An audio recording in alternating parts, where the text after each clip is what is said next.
Matthew here from miniwargaming.com. And this video is going to be very different from any other video that we've ever created. And that is because this is an open letter to Games Workshop. So I am actually going to be addressing Games Workshop in this. And no, this is not going to be a rant. I'm not here to just go ahead and criticize Games Workshop and everything that they do. This is meant just to discuss some really important issues that have come up over the past few years and the experience that we have had as Mini Wargaming, running an online store, running our local store, creating videos, and basically trying to create a really good wargaming-based website, where of course Games Workshop products are a big factor as they are currently the most popular in the world. So I want to talk about three major things. And just so you know, for everybody else who's watching this, we're not going to enable any advertising on this video or anything else. So we're not trying to make any ad revenue or money off of this video. So what we'd love that you do is, if you agree with what I'm saying, post this video somewhere else, on your blog, discuss it on forums, anywhere that you can, to get as much exposure to this video as possible so that it's more likely to get Games Workshop's attention, especially if you agree with everything I'm about to talk about. So the first issue that I need to talk about is the way that Games Workshop treats the internet, or more particularly online retailers. See, the major problem is that Games Workshop, when they first started their business, the internet did not exist. And I realized that that was the case, and so they kind of grew up at the time that the internet started as well. In fact, the internet probably started halfway through their current life. And so at that point, what we had was, we had first off the dot-com bubble burst, where anybody who created a website became a millionaire, and that quickly died away.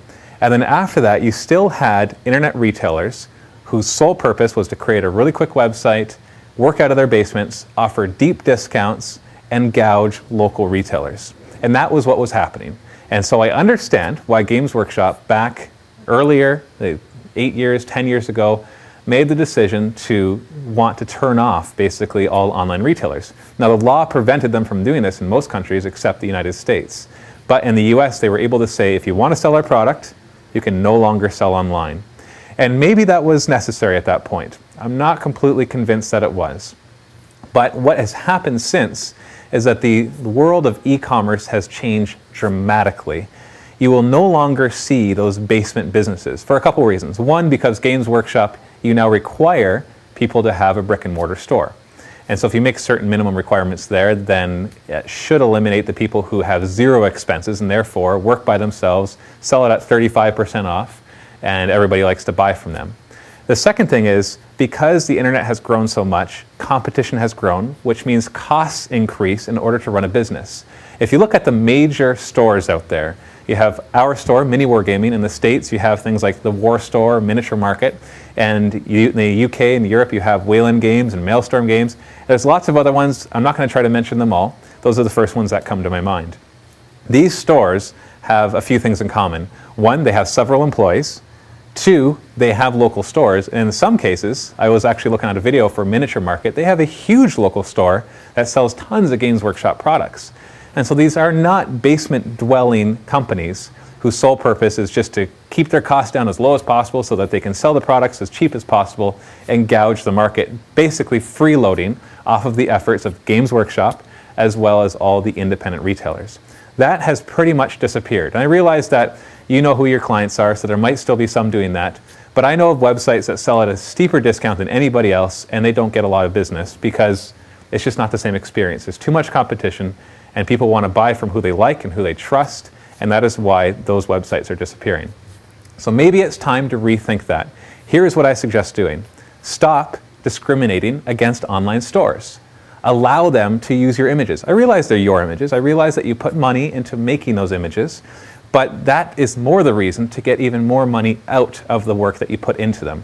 If I were selling a product and I had tons of people selling it for me, and I had put lots of money into developing the miniature, painting the miniature, and taking really good pictures of it, photoshopping it afterwards, or whatever I had to do, and then I said, well, I'm only going to use this on my website and in my catalogs, that would be kind of foolish, because it's all these other people who will sell more of my product so I make more money if I let them use it. You know, I can lay out a license. They're only allowed to use it if they're selling my product. They can only use it to promote my product, but they can use it commercially as long as they are selling our products. That would make you more money. In fact, I noticed when we had to take down all our images, because at one point we did use Games Workshop images in our store, and then you sent us a notice saying, remove all those images. We noticed a decrease in sales when we took down those images. So that means that you made less money, and maybe you think that you didn't, because you think, well, if you didn't sell it, then some local retailer did, or maybe we did on our website or in one of our stores. But that is not the case. Just because somebody doesn't buy somewhere, it doesn't mean they will buy it somewhere else. For some people, that was the option they wanted to use, and so you missed the impulse buy while they happen to be watching one of our videos and they wanted a product.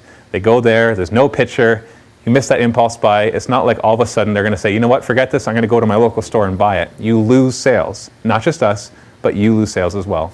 I realize that when you sell to your independent retailers, you do not make as much as when you sell it yourself, but that doesn't matter. If you're going to use independent retailers, you need to support them in what they do. So, allow US to have internet websites. I realize this would create more competition for myself, but to tell you the truth, it would help the entire market.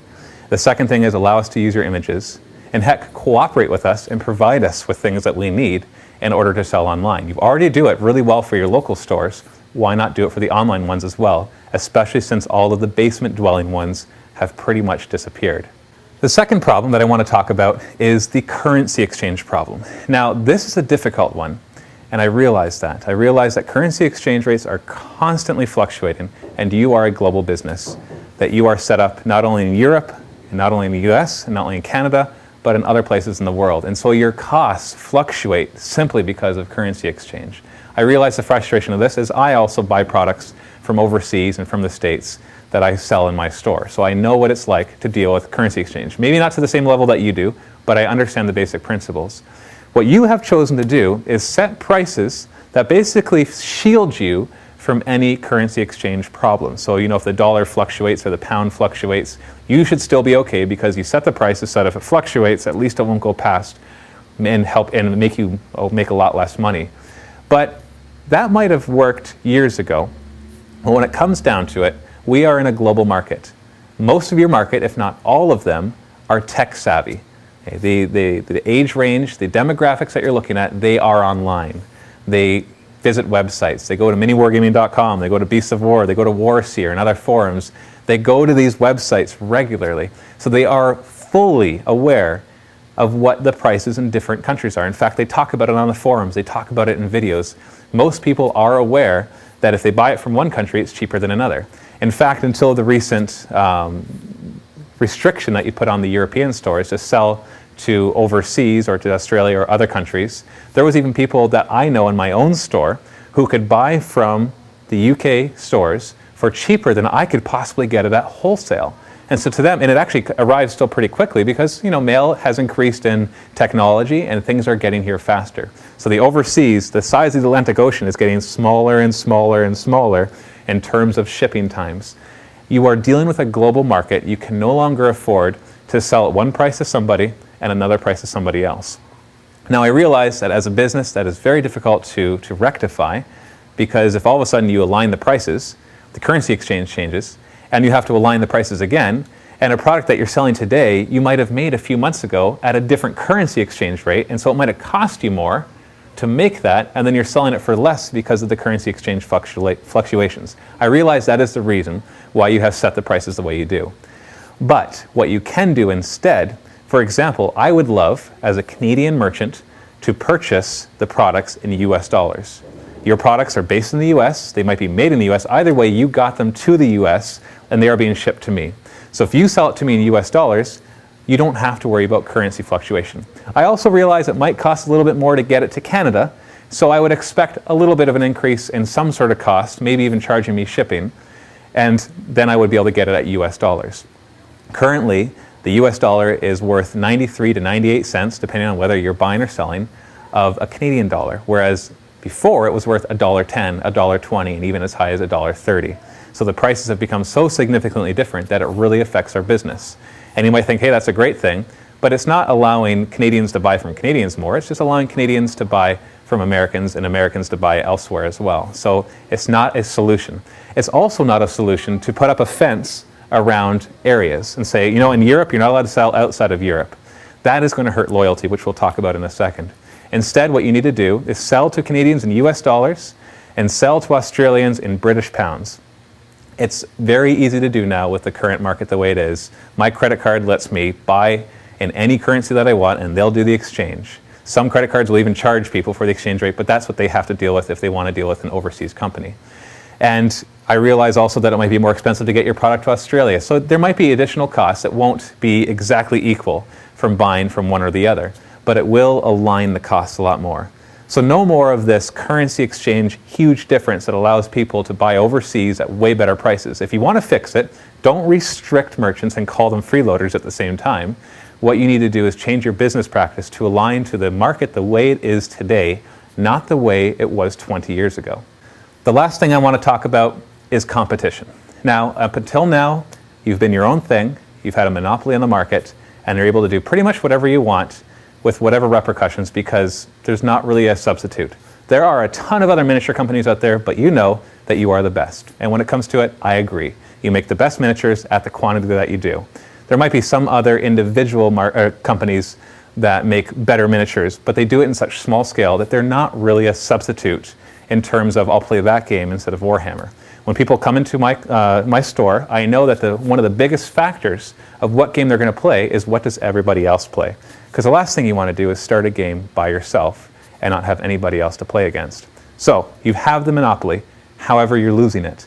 And not because of something that you've done, but more because the market is evolving and that other companies are going bigger, especially companies like Privateer Press. I'm sure that you're aware that they're taking more and more of the market. You might not be worried about them yet, but they are getting bigger.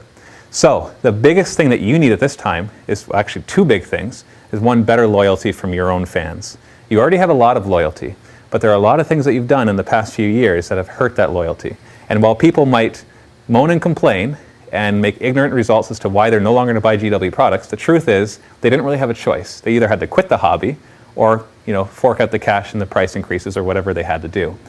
So there's a better way to approach this with PR. And I'll give you a few examples. First off, you shouldn't call one of your biggest clients a freeloader. I'm not talking about me, I'm talking about one of your UK stores. When you decided to put your trade embargo, you actually used the word that they are freeloading off of the work in Australia.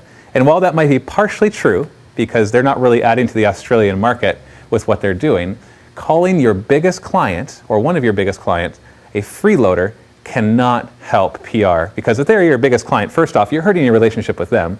Second off, they're going to pass on that information to their clients. And if they're one of your biggest, that means they have a lot of your customers who are listening to them. And so that is really bad PR and is not going to help loyalty. And in fact, I saw everywhere people were complaining about that. And I realize that people will complain. Don't get me wrong, people complain about things that we do. If our videos aren't quite as good or other things that happen, they'll complain. And that's just the nature of people in general. You'll see complaints as you get to be a bigger company. But there is a certain point where you have to sit back and think, should we have done that? Is there something that we should do about it? Another thing would be the recent resin price increase trade embargo combination. Now, I like the resin miniatures. I know that there's some miscast going on. I know that some people are complaining about that quality. But in the end, I think they're great. I think that they are a very high quality miniature and that over time, they'll become a big mainstay in your lines. But when you released the resin ones, you had at the same time or around the same time announced another price increase. Now, even our educated customers thought that you were raising the prices because you were coming out with resin. In fact, I even thought that until I got the list of things that you were changing the prices on, and I realized that books were included in it and plastic miniatures were included in it, and I realized, oh yeah, it's June. This is when Games Workshop does a price increase. So doing it simultaneously to that actually made pretty much everybody think that you were doing it because you were switching to resin. And the common knowledge is that resin is cheaper than metal. Now, whether that is the case in your situation, I don't know. I don't know exactly what kind of resin, I don't know your costs.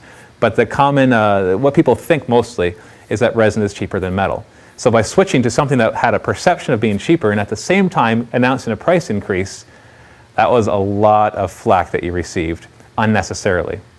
If they were done separately, then people will complain about resin and they would complain about price increase, but they're going to complain anyway about any changes. Like my mother complains every time a software change happens in one of her programs because she hates change. People don't like change. So you know that you have to deal with any backlash whenever you make any changes to anything that you do.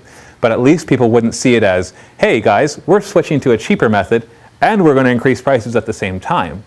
And that is what the way people saw it. And it took a lot of convincing to certain people to say, no, it's nothing to do with that. Resin might be cheaper, but they're just doing their price increase as normal. And then in the same time, within a week or two of it, announcing that you're doing that embargo or whatever you want to call it, that European stores can't sell outside of Europe, that's just a triple whammy at the same time. So people are like, well, not only are they doing this and doing this and doing this, and they put out all together, and that might actually be enough for them to lose all loyalty and switch companies, quit the hobby, or whatever they are going to do. So individually, they would have created complaints, but most people would have forgot about it and moved on, especially when they saw the quality of the resin miniatures. The second thing, the price increase, people always complain about that, and then they move on and they buy what they can.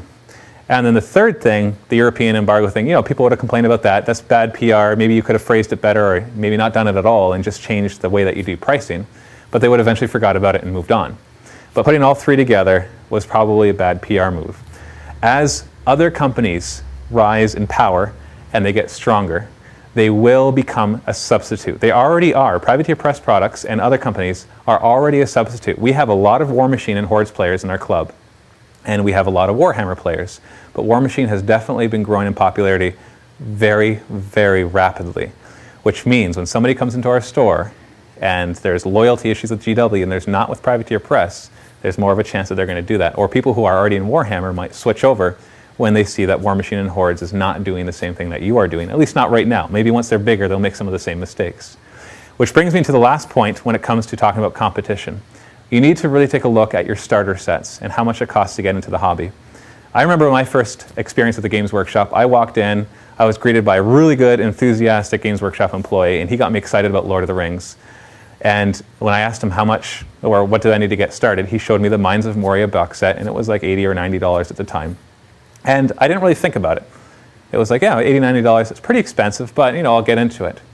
But now you have other companies that you can get started for $50. A battle box from War Machine is $50. I realize that we are talking about completely different things. Mines of Moria, Assault on Black Reach, they have tons of miniatures in them. They are so worth the price that you're charging. In fact, they are one of the most cost-effective things. But it doesn't change the fact that that is your starter set. That is a set people need to buy, typically, to get started. And if they don't buy that, they have to buy a $70 rule book instead, and a Battle Force or whatever else they're going to do to get started. And that is just not a good way to get started. A big question I have all the time, how much does it cost to play this game? And when it's War Machine, I can say, well, you get a battle box for $50, and you've got enough to get started. You have enough to play a game, you have enough to get going. But if I say, you need Assault on Black Reach, which is $120 now in Canada, you've just raised the price on that, and that does not cover the glue or all these other things, which I realize you also need to buy for the Privateer Press one. All of a sudden that adds up to $140, $150, $160. And the mother with her 13-year-old kid is going, holy cow, that's just what it costs to get started. Obviously, it's going to cost even more to really get into it. So you need to reevaluate how you're going to handle that. There's a lot of ways, obviously, you can deal with that. You've probably already thought of them in your marketing, but you need to think about them a lot more because substitutes are coming in.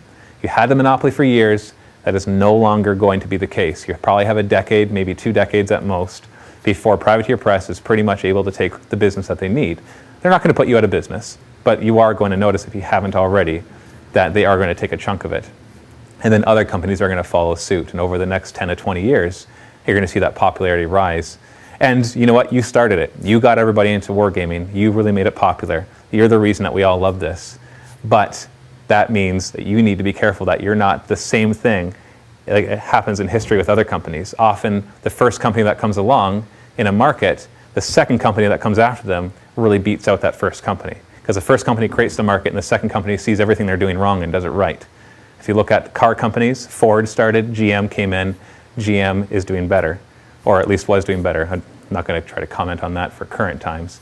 But the same thing happens in so many different markets where the one pioneers and the second one comes in and says, hey, that's a great idea, but I have a better way to do it. And they do better. So you got to be careful that you don't become that first company that created the market and then loses it because they lose touch with it and they ignore new technologies and everything else. Especially when everything that you're doing, you talk about you don't like online marketers or online retailers, and you have an online site that's available all over the world with inexpensive shipping and really fast everything. You're competing against your own retailers, which I realize you have to do because of your business model, but you need better PR. So this is my open letter to you, Games Workshop. I hope that it's come across professional. I'm not trying to rant. I'm just trying to give constructive criticism on the way that I've seen you running your business for the past 3 years. I personally love your games. I think there's some balance issues in 40K, but who doesn't? I think that you make awesome miniatures. It's an awesome experience that you have created for wargamers everywhere in the world. It's just time for you to realize that there's things that you need to change if you want to keep up with the market. Because I don't want to see you lose market share. I want to see you still a nice big company. I want to see Privateer Press get up there as well, but I'd rather see the market expand rather than just part of it shift over to another company. Because it will benefit us all, especially us as online retailers and as stores. We'll make more money if you're making more money. And so we want you to make more money. So we want you to do the things the way you should be. And a lot of things you do right, but other things you need to change. So this is Matthew from Mini Wargaming. If you're watching this and you're not Games Workshop, go ahead and spread this around. If you agree with everything I said, feel free to post below. You can rant, you can criticize what I've said, I don't care what you say. Just try to keep it civil. Try to think about what you are arguing about and try to actually know what you're talking about before you just go and complain ignorantly about something that you know nothing about. Matthew from Mini Wargaming, happy wargaming.